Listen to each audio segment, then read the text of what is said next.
Hai semua, selamat datang di channel Baca Saham. Pada video ini, kita akan membahas satu topik dengan judul Saham Big Caps naik, apakah saham sudah pulih?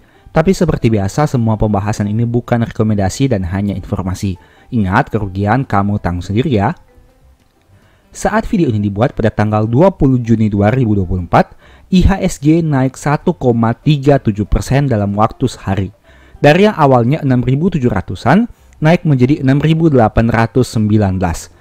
Kenaikan ini bisa dikatakan cukup signifikan, apalagi di tengah pasar yang sebenarnya sedang mengalami penurunan jika dilihat dalam jangka waktu sepanjang tahun 2024. Apabila mengamati pergerakan harga saham Big Caps, terlihat beberapa saham besar yang mengalami kenaikan harga yang cukup signifikan pada hari ini, seperti ADRO yang naik 2,63%, BCA yang naik 4,14%, BNI yang naik 2,3%, BRI yang naik 4,1%, Mandiri yang naik 3,4%, dan UNTR yang naik 3,04%. Pertanyaannya, apakah pasar saham sudah pulih? Apakah saham yang harganya turun signifikan sudah mulai naik lagi? Dan apakah ini waktu yang tepat untuk membeli saham di harga bottom? Jika kamu selalu mengikuti video yang ada di channel Baca Saham, kamu tentu tahu bahwa pembahasan seperti ini sudah pernah dibahas sebelumnya. Jika pada hari ini IHSG naik 1,37%, beberapa waktu yang lalu saya juga sempat membahas kenaikan harga saham saat IHSG naik 0,94%. Artinya kenaikan IHSG yang signifikan bukanlah hal yang baru. Selain itu, ada poin yang ingin saya tunjukkan kepada kamu. Meski IHSG naik 1,37%, tapi jika membandingkan angka IHSG saat ini sebesar 6.819 dengan angka saat video sebelumnya dibuat yaitu 7.036, kamu bisa lihat bahwa sebenarnya IHSG masih mengalami penurunan. Artinya, kenaikan indeks dalam satu hari saja belum bisa memberikan keyakinan bahwa pasar sudah pulih. Selain itu, apabila kamu mengamati perbandingan kenaikan harga saham Big Caps, harga saham memang naik dalam satu hari, tapi sebenarnya masih berada pada harga yang rendah. Sebut saja seperti saham ADRO yang hari ini naik 2,63% menjadi 2.730. Meski harganya naik, tapi harga saat ini lebih rendah dibandingkan harga sebelumnya di angka 2.930. Kamu bisa lihat perbandingan beberapa saham lainnya juga, seperti BRI yang saat ini 4.270 yang sudah naik 4,15%, tapi sebelumnya di angka 4.530, dan masih banyak lagi saham-saham yang bisa kamu bandingkan. Jadi pertanyaannya, apakah pasar saham sudah pulih hanya karena IHSG dan banyak saham Big Caps yang naik signifikan pada tanggal 20 Juni 2024? Menurut saya terlalu cepat menyimpulkan hal itu. Berkaca pada video sebelumnya, kamu bisa lihat bahwa meski ada waktu di mana harga dan indeks naik signifikan, ternyata beberapa waktu kemudian malah terjadi penurunan yang jauh lebih dalam. Kita tidak tahu apakah harga dan indeks akan terus naik atau tidak, tapi yang jelas jika melihat kondisi saat ini yang masih bulan Juni, saya pribadi masih mempersiapkan antisipasi apabila harga saham turun lebih dalam. Mengingat saat ini belum ada sentimen positif yang kuat, yang bisa memberikan angin segar ke IHSG dan saham blue chip. Menurut saya, mungkin saja momentum yang paling dekat yang bisa memberikan sentimen ke pasar adalah saat laporan keuangan Q2 2024 terbit. Saat itulah kita akan melihat apakah harga saham Big Caps yang saat ini turun signifikan bisa naik atau tidak. Apabila kinerjanya cukup bagus, mungkin kita bisa berharap terjadi kenaikan harga. Tapi sebaliknya, apabila kinerja tidak sesuai harapan, besar kemungkinan harga bisa turun lebih dalam. Nah, sebagai informasi, saya sudah sempat buat video tentang analisa untuk kondisi pasar saham saat pertengahan tahun. Jika kamu ingin tahu lebih detail terkait fenomena apa saja yang sering terjadi dan apakah ada peluang yang bisa kita manfaatkan, silahkan nonton video ini. Semoga ada informasi baru yang bermanfaat. Jika melihat probabilitas IHSG selama 5 tahun, kamu bisa melihat data yang menarik. Sejak tahun 2020 hingga tahun 2023, IHSG punya probabilitas yang baik untuk bulan Juni sampai bulan Agustus. Dari yang awalnya hanya 20% di bulan Mei, naik menjadi 80% di bulan Juni, dan naik lagi menjadi 100% di bulan Juli dan di bulan Agustus. Artinya secara probabilitas memang cukup wajar jika 3 bulan ini IHSG akan cukup baik. Tapi ada satu hal yang harus diingat. Pada bulan September, probabilitas kenaikan IHSG turun lagi menjadi 25%. Artinya, meski 3 bulan ini cukup baik, tapi di bulan September, kamu tetap harus waspada terjadi koreksi lagi. Jika hanya melihat data ini, mungkin kita akan mengatakan bahwa kalau begitu seharusnya banyak saham yang harganya juga pulih dalam 3 bulan ini. Jika dipikir secara logika memang seperti itu. Apalagi saham yang masuk 20 market cap terbesar punya kontribusi yang sangat besar terhadap IHSG. Meski begitu, kamu harus tahu bahwa posisi market cap tahun 2024 cukup berbeda dengan beberapa tahun sebelumnya. Ada perusahaan besar berkualitas yang digantikan oleh perusahaan-perusahaan yang lain. Hal itu membuat angka IHSG memiliki dua persepsi, karena ada saham unik yang punya bobot yang besar. Kalau kamu sudah lama di pasar saham, kamu tentu sudah paham apa yang saya maksud. Ini merupakan perbandingan data 10 saham market cap terbesar dalam beberapa tahun terakhir. Dan yang di sebelah kiri ini merupakan data per tahun 2024. Kamu bisa lihat bahwa terjadi pergeseran posisi untuk saham-saham big caps. Dari sini kamu bisa belajar bahwa tidak ada yang abadi di pasar saham. Kalau dulu sahamnya bagus, belum tentu di masa depan tetap bagus dan harga sahamnya akan terus naik. Sekarang yang jadi pertanyaan, apakah benar pasar saham sudah pulih? Saya ambil contoh saham BRI. Kamu bisa lihat ternyata probabilitas kenaikan BRI di bulan Juni cukup rendah, yakni hanya 40% saja. Meski begitu, kamu bisa lihat anomali yang terjadi dengan pasar saham tahun 2024 untuk saham ini. Pada bulan Mei, probabilitasnya lebih tinggi yaitu 60%, tapi harganya malah turun 12%. Sedangkan di bulan Juni, probabilitasnya hanya 40%, tapi sampai video ini dibuat, harganya masih naik 4,3 sekian persen. Menarik kan? Terjadi perbedaan antara probabilitas 5 tahun terakhir dari 60 ke 40 dengan realita yang ada di tahun 2024 dari minus 12 naik menjadi 4,3%. Apakah kamu menyadari hal ini? Saya hanya gunakan saham BRI sebagai contoh analisa, tapi sebenarnya kamu bisa juga gunakan saham yang lain. Tujuannya adalah untuk melihat apakah angka probabilitas yang ada realistis dengan kondisi tahun 2024 atau tidak. Kita masuk kepada inti video. Apakah pasar saham sudah pulih? Menurut saya terlalu cepat mengatakan hal itu. Hanya karena saham big caps harganya naik signifikan dalam satu hari. Kita harus melihat situasi pasar sekitar 2 minggu ke depan untuk mengambil kesimpulan yang lebih akurat. Karena bisa saja hari ini harganya naik, tapi beberapa hari lagi kemudian dibanting. Tidak ada yang tahu. Yang jelas, saya selalu ingatkan kepada kamu agar jangan terlalu takut dan serakah. Saat harga saham turun signifikan, manfaatkan peluang dengan membeli secara bertahap. Saat harga saham naik, jangan serakah untuk beli terlalu banyak dan akhirnya malah nyangkut. Artinya, kamu harus memiliki money management dan psikologi yang baik agar bisa bertahan dalam setiap kondisi. Pasar saham adalah pertandingan tanpa akhir. Kalau hari ini kamu rugi, belum tentu tahun depan rugi lagi. Sebaliknya, kalau hari ini kamu profit, belum tentu tahun depan profit lagi. Intinya kita harus belajar dan membuka diri dengan berbagai hal baru.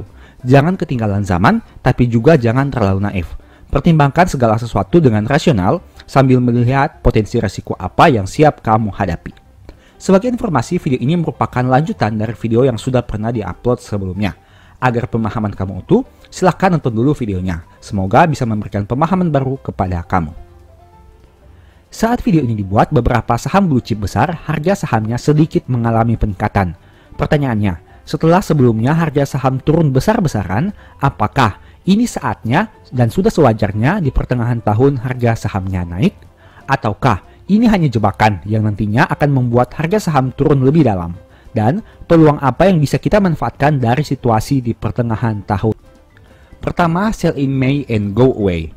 Merupakan suatu kondisi yang mana biasanya big money melakukan penjualan saham di bulan Mei sehingga menyebabkan terjadinya penurunan harga saham yang cukup signifikan. Kondisi ini sebenarnya tidak hanya terjadi di bulan Mei, namun yang paling terkenal memang istilahnya sell in May and go away. Fenomena sell in May memang terkesan menakutkan, tapi jika kita memiliki pandangan yang sebaliknya, hal ini justru menguntungkan. Saat harga saham berjatuhan, kita tentu bisa membeli saham bagus dengan harga yang lebih murah. Tentu lebih baik bagi kita untuk membeli saham dengan harga lebih murah dibanding harus mengeluarkan uang yang lebih banyak untuk mendapat jumlah lembar saham yang sama. Misal, kalau biasanya kamu perlu mengeluarkan uang 10 juta untuk memperoleh 1000 lembar saham, di bulan Mei kamu diberikan kesempatan hanya mengeluarkan uang 8 juta untuk memperoleh 1000 lembar saham. Bukankah hal itu adalah sebuah kesempatan? Tapi dengan catatan, kinerja perusahaan terus tumbuh dan fundamentalnya baik. Dua hal itu harus dilihat dulu sebelum mengambil keputusan membeli saham diskon. Karena ingat, tidak semua saham murah itu adalah saham diskon. Satu poin yang perlu digarisbawahi adalah fenomena sell in May and go away hanya bersifat sementara. Jika pada bulan Mei biasanya big money menjual saham secara besar-besaran, artinya ada bulan lain di mana mereka akan masuk lagi untuk membeli saham.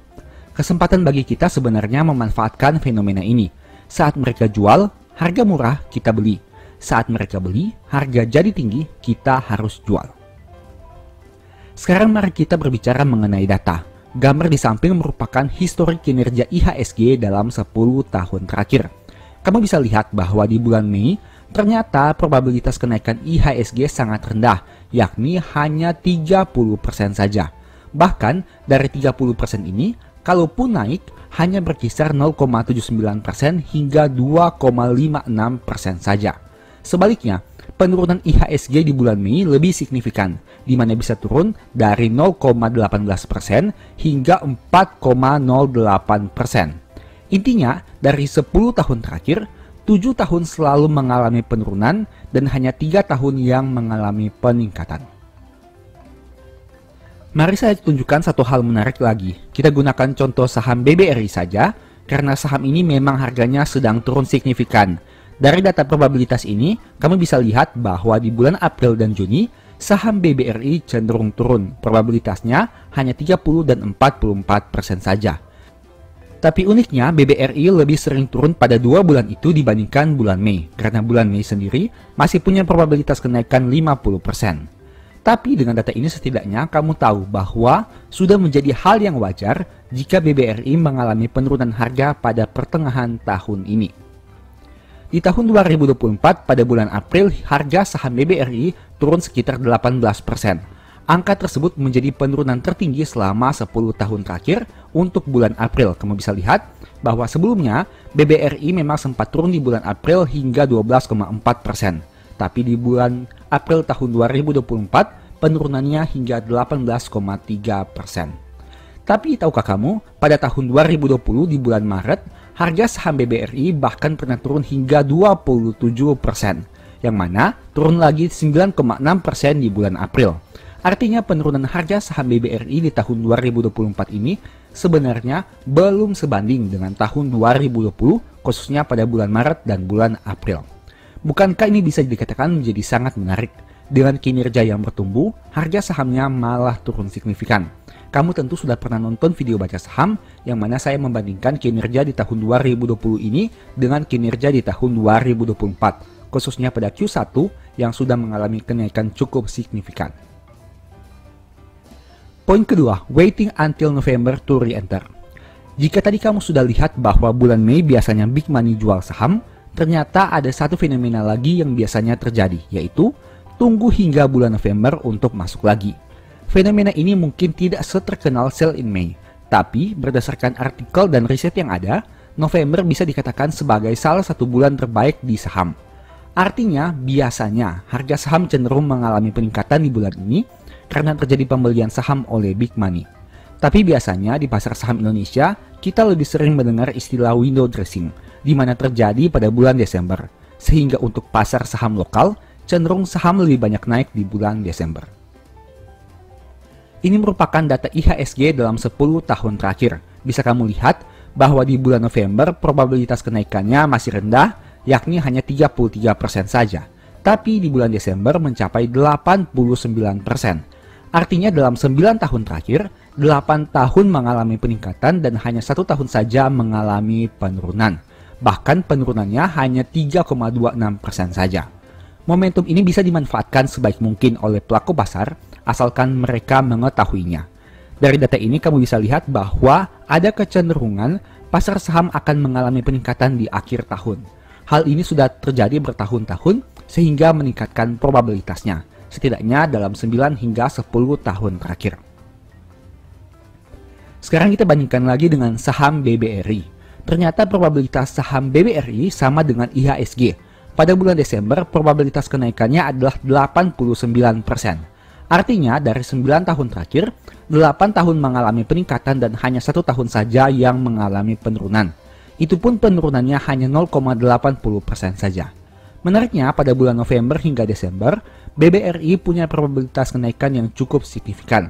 Pada November tahun 2020, probabilitas kenaikannya hingga 21,72%. Pada bulan November tahun 2018, probabilitas kenaikannya hingga 14,94%. Pada Desember tahun 2017, kenaikannya mencapai 13,3%. Pada Desember tahun 2019, kenaikannya 7,59%.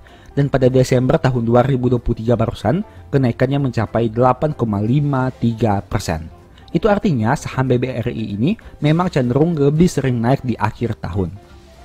Kesimpulan, pasar saham memang penuh dengan ketidakpastian, tapi menariknya masih ada beberapa hal berulang yang bisa kita temukan.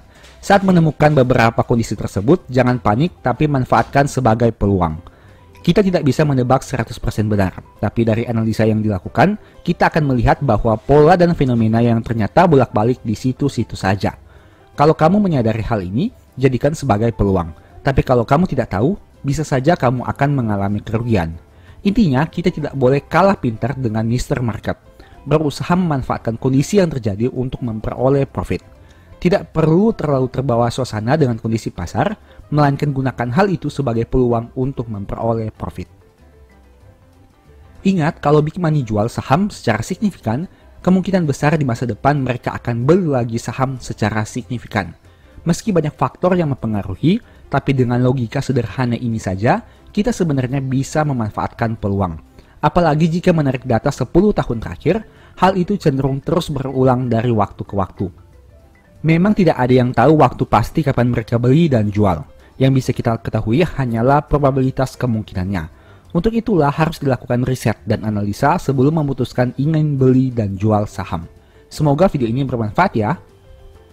Setelah melihat video tadi, kamu jadi tahu apa saja fenomena yang cenderung berulang di pasar saham, khususnya pada pertengahan tahun dan akhir tahun. Kejadian itu seperti memiliki pola sehingga cenderung terjadi lagi dari waktu ke waktu. Saat mengetahui hal itu, tentu saja kita bisa memanfaatkannya agar mendapat profit yang lebih maksimal. Sekarang saya mau tunjukkan beberapa analisa sederhana tentang fenomena pasar saham di pertengahan tahun. Pertama, kita lihat histori harga saham beberapa bank besar dalam 5 tahun terakhir. Pada bulan Mei, harga saham BCA hanya pernah naik 1 kali selama 5 tahun terakhir, yaitu pada tahun 2020, dan probabilitas kenaikannya hanya 20% saja. BCA kemungkinan besar naik lagi di bulan Agustus, tapi punya potensi koreksi lagi di bulan September, setidaknya berdasarkan probabilitas 5 tahun terakhir. Untuk saham BRI, probabilitas terendah ada di bulan Juni, sehingga besar kemungkinan harga sahamnya masih bisa turun lagi. Menariknya, pada bulan Oktober hingga Desember, saham ini cenderung mengalami peningkatan, di mana probabilitas kenaikannya mencapai 75%. Di bulan Juni, probabilitas kenaikannya hanya 25% saja, yang merupakan probabilitas terendah dari bulan Januari hingga bulan Desember.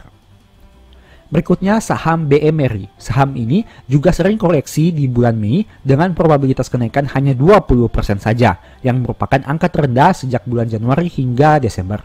Artinya dalam 5 tahun terakhir, hanya di tahun 2020 saham ini pernah naik di bulan Mei. Itu pun hanya naik 0,22% saja. Saham ini juga cenderung akan kembali naik di bulan Agustus dengan probabilitas 100% selama 4 tahun terakhir. Artinya, sejak tahun 2020 hingga 2023, di bulan Agustus saham ini selalu mengalami kenaikan harga. Saham Big Banks terakhir yang ingin saya bahas adalah BNI. Saham ini bahkan tidak pernah sama sekali naik di bulan Mei selama 5 tahun. Probabilitasnya adalah 0%.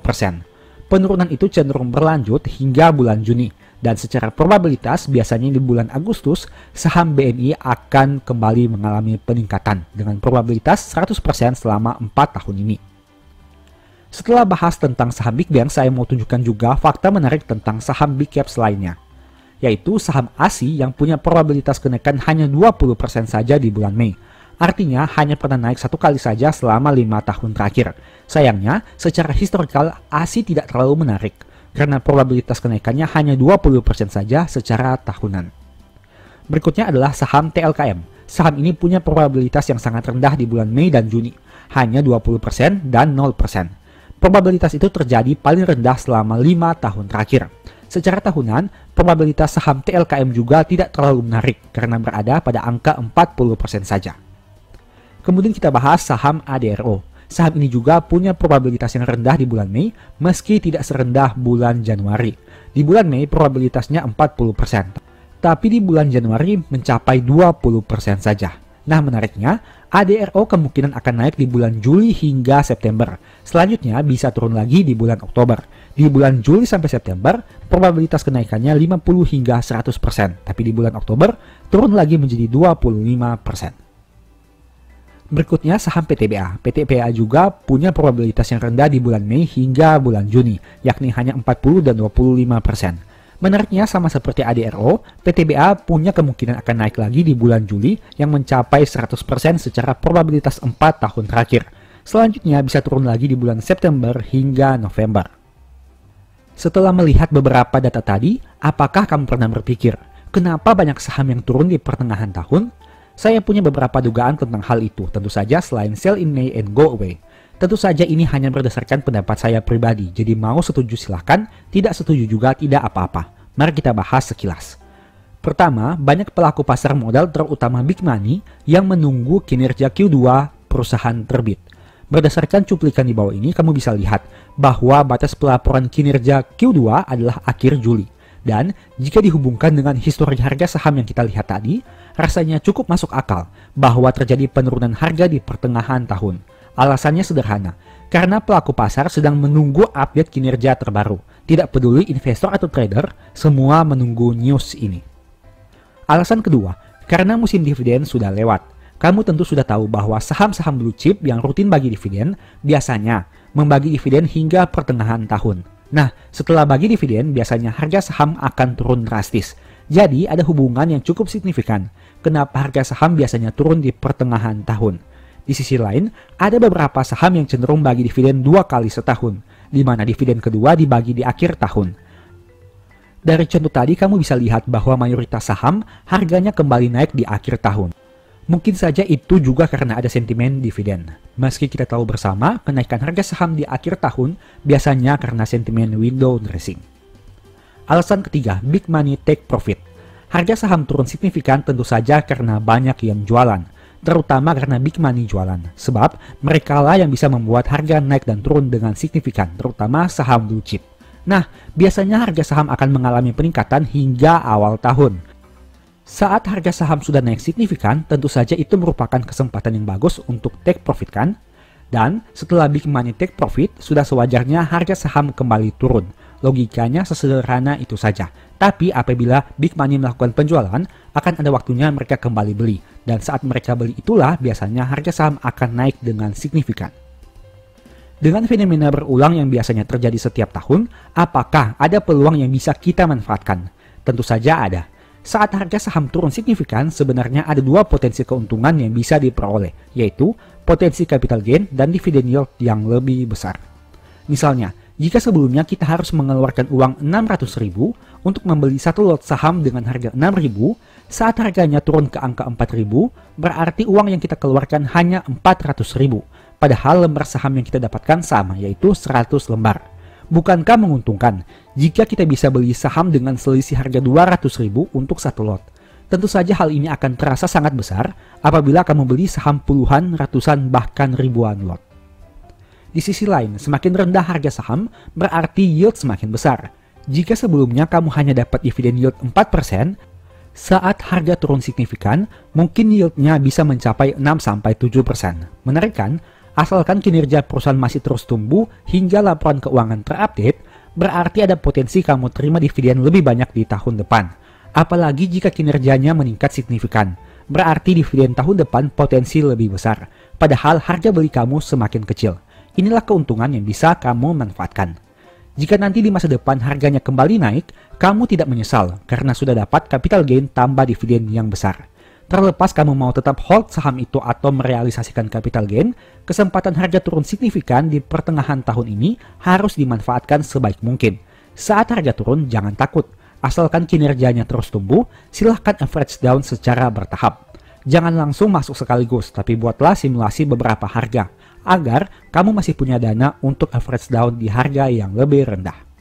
Pertanyaannya lagi, bagaimana jika di masa depan harga sahamnya bukan naik tapi malah turun? Jawaban saya sederhana, kamu lihat dulu kinerja dan valuasi harganya.